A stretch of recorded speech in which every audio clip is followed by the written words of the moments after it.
Shalom Bapak Ibu, saudara-saudara sekalian, happy Sunday. Haleluya, haleluya. Selamat kita berjumpa lagi di hari yang diberkati Tuhan ini. Baik, tanpa berlama-lama, siapkan Alkitab Bapak Ibu Saudara. Kalau saudara ingin siapkan catatan juga perlu silahkan.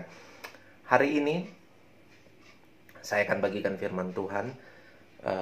Title-nya adalah Back to Home. Nah, tadi pagi saya juga mengikuti beberapa siaran live dari beberapa rekan-rekan hamba Tuhan. Saya salut sekali dengan siaran live dari Pendeta Sugeng, Budi Susanto, Gembala GPT Petra Manado, yang saat ini ada di ruang isolasi. Dan dia membagikan kekuatan yang begitu menginspirasi, begitu luar biasa. Saya juga melihat tadi live dari Kak Jo, Pendeta Jonathan Patiasina dari Melbourne, dan juga beberapa rekan hamba Tuhan lain yang sangat membangun iman saya secara pribadi dan begitu memberkati. Memang firman Tuhan itu adalah kekuatan kita ya, Bapak Ibu. Keadaan seperti ini memang semakin menunjukkan hal tersebut. Dan hari ini kenapa saya share tentang rumah, karena betapa kita ini diserang oleh kuasa kegelapan, tercabut dari akar kita, karena memang kita tidak kuat dari dalam, kita tidak kuat dari dasar. Beberapa dari kita kemudian gagap menyikapi masalah ini, beberapa dari kita kemudian memilih untuk berpolemik. Tapi saya mau katakan pada Bapak Ibu Saudara, mari tetapkan hatimu, arahkan pandanganmu hanya kepada Kristus, sebab hanya Dialah sumber kekuatan kita, sebab hanya Dialah sumber kelepasan kita, sebab hanya Dialah sumber kedamaian kita. Mari kita akan dengan cepat saja saya akan bagikan pada Bapak Ibu Saudara mengapa kita harus kembali ke rumah. Matius pasal 4 ayat 1. Matius pasal 4 ayat 1. Kita tentu tahu kenapa rumah. Sebelum baca ayat ini saya ingin katakan pada Bapak Ibu Saudara, rumah. Kenapa rumah? Rumah keluarga. Institusi pertama dan paling tua yang didirikan Tuhan di muka bumi ini adalah keluarga, Saudara. Dan kekuatan kita itu sebenarnya kekuatan orang-orang beriman itu dimulai dari sana. Dimulai dalam dinamika mereka dalam kehidupan keluarga. Itulah sebabnya sepanjang sejarah, cara iblis yang paling manjur untuk menghancurkan kekristenan salah satunya adalah menghancurkan rumah tangga. Rumah tangga diserang, rumah diserang, rumah diserang. Nah, hari ini mari kita kembali kita kembali pada root kita sebenarnya, root kekristenan kita, akar dari kehidupan Kristen kita yang menemukan realitas kehadiran Tuhan. Oke. Matius 4 ayat 1 dikatakan, maka Yesus dibawa oleh roh ke padang gurun untuk dicobai iblis. Dibawa oleh roh. Ada dua hal di situ. Yang pertama, Yesus oleh roh. Oleh roh. Dituntun oleh roh. R-nya itu huruf besar di situ, Saudara ya. Jadi, itu adalah roh Bapaknya, Roh Kudus. Oleh roh, dia dibawa. Yang pertama, dia dituntun oleh Bapaknya. Untuk kemana? Bapaknya, roh Bapaknya menuntunnya ke padang gurun. Tempat pertama yang dituju Yesus setelah dia dibaptis oleh Yohanes Pembaptis adalah padang gurun. Oleh roh. Tempat yang tandus. Kita tahu padang gurun itu tempat yang tandus. Oke? Padang gurun itu tempat yang tandus. Tapi Yesus pertama kali diutus itu justru di tempat yang tandus. Nah, apa hubungannya dengan rumah? Saya kaget sekali waktu baca Lukas pasal 11. Lukas pasal 11 mulai ayat 24. Apabila roh jahat keluar dari manusia, ia pun mengembara ke tempat-tempat yang tandus, mencari perhentian. Jadi iblis itu dia nyari tempat yang tandus. Iblis itu dia tempat istirahatnya itu memang tempat yang tandus. Dia nggak suka tempat yang subur. Dia suka tempat yang kering. Dia suka tempat yang tandus. Nah, iblis nyari tempat seperti itu. Di Lukas pasal 11 ini dibilang dia nggak dapet. Setelah dia cari, baru dibilang ia tidak mendapatnya, dan ia berkata, aku akan kembali ke rumah yang telah kutinggalkan. Jadi sebelumnya iblis itu ada berdiam di satu rumah. Tapi dia diusir, ditinggalkan. Sekarang dia ingat rumah itu. Ayat 25. Maka pergilah ia mendapati rumah itu bersih, tersapu, dan rapi teratur. Wow. Iblis kembali ke rumah. Rumah itu dalam keadaan bersih, tersapu, dan rapi teratur. Artinya apa? Dalam keadaan yang nyaman. Tapi iblis datang ke situ. Kenapa? Apakah karena rapi, bersih, teratur? Enggak. Kalau kita lihat di situ, rumah itu tidak punya kehidupan. Tidak ada kehidupan. Tahukah saudara, keadaan saat ini yang memaksa kita untuk stay at home sebenarnya adalah sesuatu yang profetik buat kita. Bahwa semua orang beriman harus kembali lagi ke tempat kekuatan mereka berasal. Di mana itu? Rumah. Ke tempat di mana mereka harusnya mengalami realitas kehadiran Tuhan dengan sangat nyata. Di mana itu? Di rumah. Mungkin rumahmu terawat. Kau punya pekerjaan yang bagus. Karirmu bagus. Kamu tidak berkekurangan. Segala sesuatu cukup. Tapi kamu hidup dalam tipuan iblis. Di rumahmu tidak ada dinamika kehadiran Tuhan. Di rumah-rumah kita tidak ada kehadiran yang nyata daripada Tuhan kita. Kita kemudian berpikir bahwa untuk hal-hal yang rohani kita harus pergi ke gedung gereja. Padahal sebenarnya itu harus dimulai dari dalam rumah. Dari dalam rumah, saudara. Jangan sampai rumah kita cuma rapi, bersih, teratur. Tapi rumah kita harus punya kehidupan. Yesus diutus pertama kali untuk pergi ke tempat yang tandus. Dia bereskan tempat yang tandus. Tentu Yesus tidak datang di rumah seperti yang ditulis Lukas pasal 11. Dia datang ke padang gurun. Tapi isi tempat yang tandus ini menjadi sangat penting. Jangan sampai di rumah-rumah orang beriman. Itulah sebabnya ada banyak kasus orang sukses, bahkan dalam pelayanan, berhasil jadi berkat. Tapi di rumah sendiri hancur. Di rumah sendiri hancur. Kenapa? Karena di rumah sendiri tidak ada dinamika dari realitas kehadiran Tuhan. Tidak nemu. Ketemunya pada aktivitas-aktivitas. Ketemunya pada kegiatan-kegiatan. Pada aktualisasi diri. Dan bukan dari dalam rumah. Mari kita kembali, saudara. Nah, pindah ke Matius 4. Apa sih yang diganggu iblis di tempat yang tandus? Nah, kita tahu iblis melontarkan 3 pertanyaan pada Yesus. 3 godaan. Tapi saya tidak akan pergi ke situ.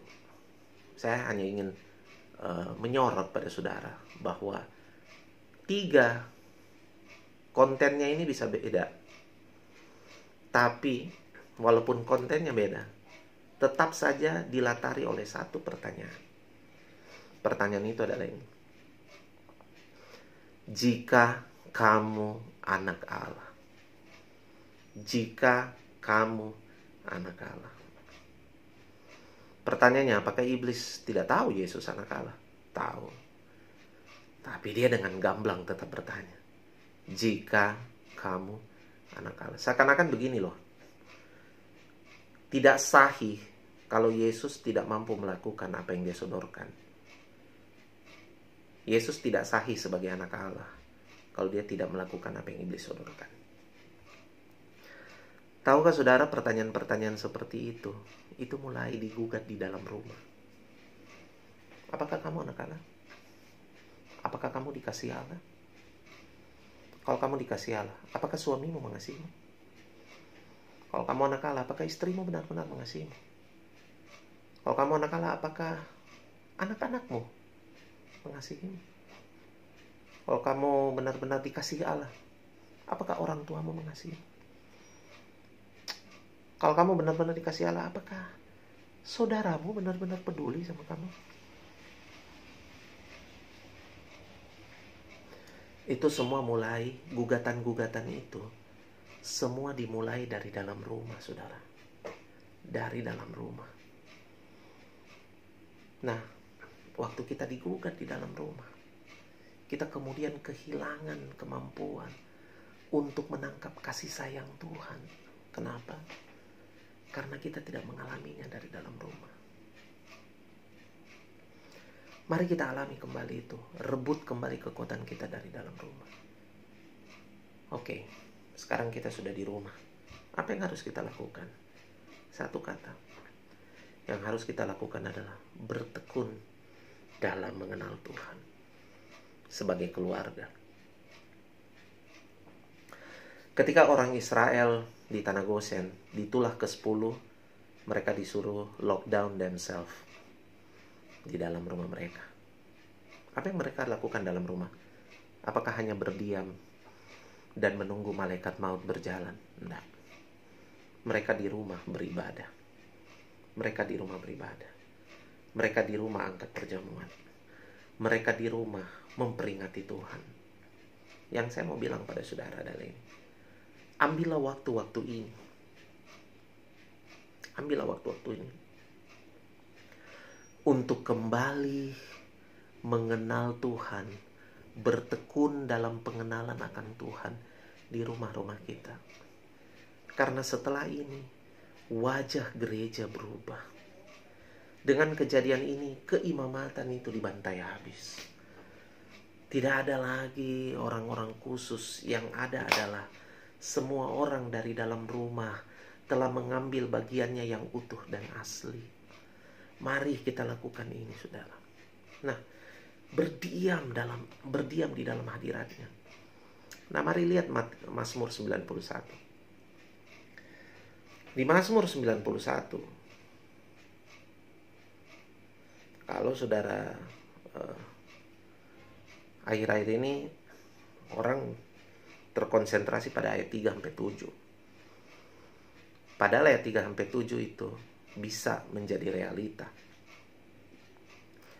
kalau kita melakukan ayat 1 dan ayat 2.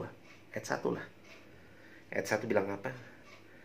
Orang yang duduk dalam lindungan yang maha tinggi dan yang bermalam dalam naungan yang maha kuasa akan berkata kepada Tuhan, tempat perlindunganku, kubu pertahananku, Allahku yang kupercayai.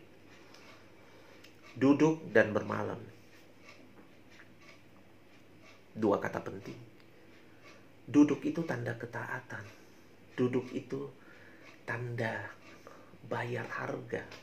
Kenapa bayar harga? Karena waktu kita duduk, kita pay attention. Saya suka sekali kata itu. Kalau diartikan secara kasar, bayar perhatian. Apa yang saudara harus bayar? Perhatian. Perhatikan Tuhanmu. Bertekun dengannya di dalam saat-saat ini. Supaya saudara melihat keadaan ini bukan dengan cara pandang dunia, bukan dengan cara pandang fisik, bukan dengan cara pandang natural, alami saja, bukan dengan cara pandang pendapat-pendapat orang, berita-berita, tapi dengan cara pandang ilahi. Kita melihat keadaan ini dan kemudian menemukan rencana-rencana yang ilahi. Itu yang harus kita tekuni. Makanya kita harus duduk. Pay attention. Bayar perhatian. Bayar perhatian. Bayar dengan waktumu untuk Tuhan. Bayar perhatian. Waktu Marta bersungut-sungut pada Tuhan Yesus dan bilang, Maria tidak membantu dia. Maria, saya sibuk bekerja dan Maria tidak membantu. Yesus bilang gini, Marta, Marta, kamu sibuk dengan berbagai macam hal.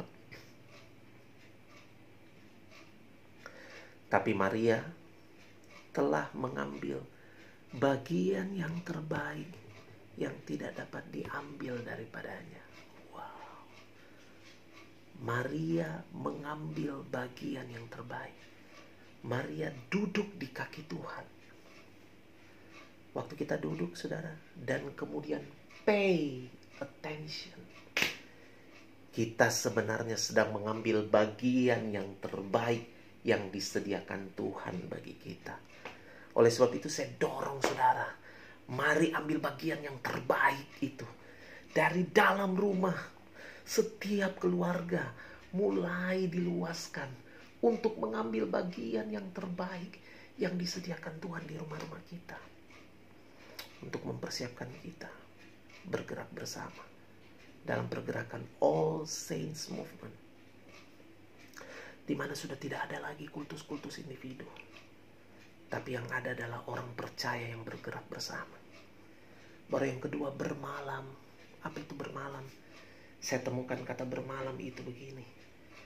Muncul kata abide, tinggal. Bacalah Yohanes pasal 15. Yesus bilang gini, kalau kamu tidak tinggal di dalam aku, kamu tidak berbuah. Di luar aku, kamu tidak dapat berbuat apa-apa. Di luar aku, you are nothing. Wow. Berarti begini, ketika kita di dalam rumah ini, kita belajar bukan hanya bermalam di rumah fisik, tinggal di rumah fisik, tapi bermalam dalam hadirat Allah.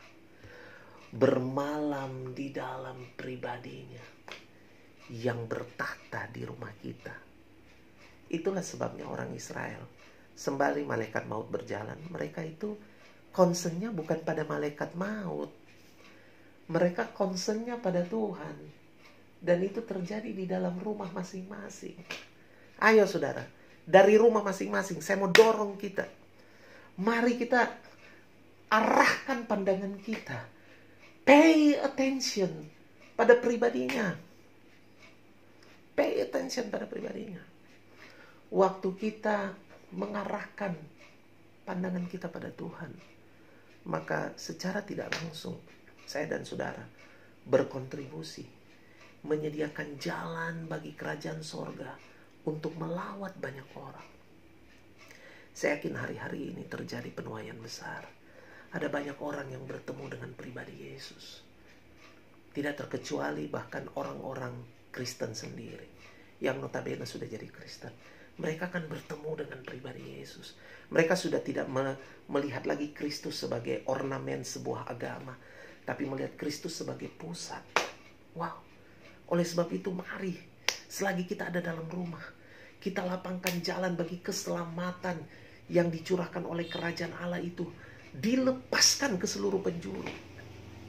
Sehingga semua orang boleh mengenal keselamatan, menerimanya, memperolehnya, dan kemudian menghidupinya. Tapi semua itu kita mulai dari dalam rumah. Amin saudara. Amin. Haleluya. Jadi mari saudara, kita temukan itu. Kuatkan diri saudara. Arahkan pandangan saudara pada Tuhan. Dan saudara akan melihat semua yang terjadi pada saat ini dengan kacamata ilahi. Sambil kemudian kita mulai berdinamika di dalam hatinya Tuhan. Saya yakin satu hal akan terjadi ketika kita mulai menemukan realitas kehadiran Tuhan di rumah-rumah kita. Adalah ini. Kita mulai tersedia untuk bersyafaat bagi orang lain.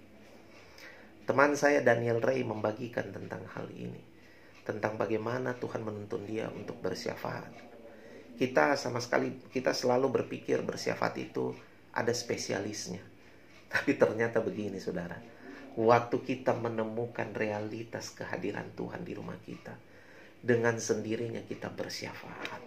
Dengan sendirinya kita mulai bersyafaat. Karena bersyafaat itu begini saudara. kita melihat kepentingan Tuhan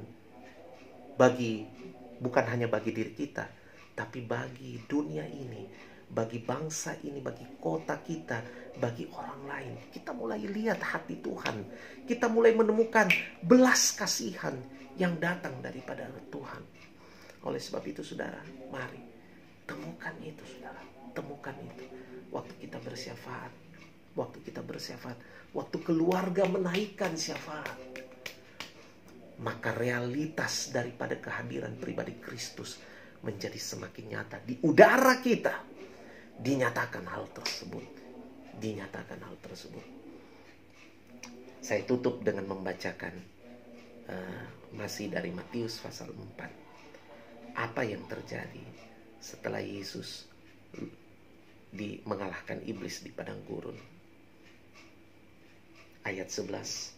Lalu iblis meninggalkan dia, dan lihatlah malaikat-malaikat datang melayani Yesus. Doa saya, selagi kita menerima bermalam, duduk dan bermalam dalam lindungan yang maha tinggi, belajar bertekun di dalam mengenal Dia, Anda akan mengalami pelayanan malaikat. Dan lihatlah, malaikat-malaikat datang melayanimu. Tapi dia melayani Anda bukan lagi di tempat yang tandus. Karena tempat yang tandus Anda sudah berubah menjadi tempat di mana hadirat Tuhan bertata. Haleluya.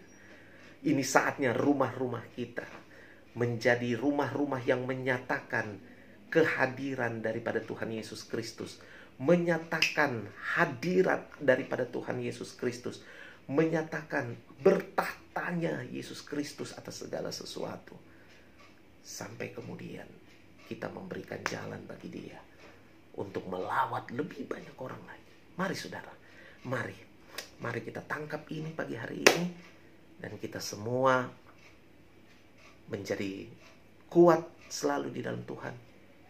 Iman kita bertumbuh, dengan sendirinya imun kita pun semakin kuat.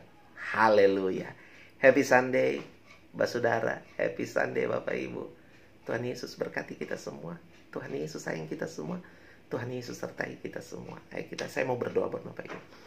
Bapa dalam sorga, kami lepaskan berkat-Mu dalam nama Tuhan Yesus Kristus. Biar semua yang menonton, mengikuti sharing firman pada pagi hari ini, itu semua boleh menerima kekuatan. Tidak terkecuali hamba-Mu Tuhan.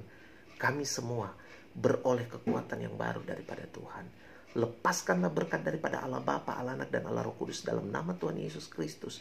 Dijauhkanlah kami dari semua mara bahaya. Dijauhkanlah kami dari sakit, penyakit, mara bahaya, kecelakaan, dan maut. Ditetapkanlah kami di dalam kehendak Allah. Ditetapkanlah kami di dalam perlindungan Tuhan.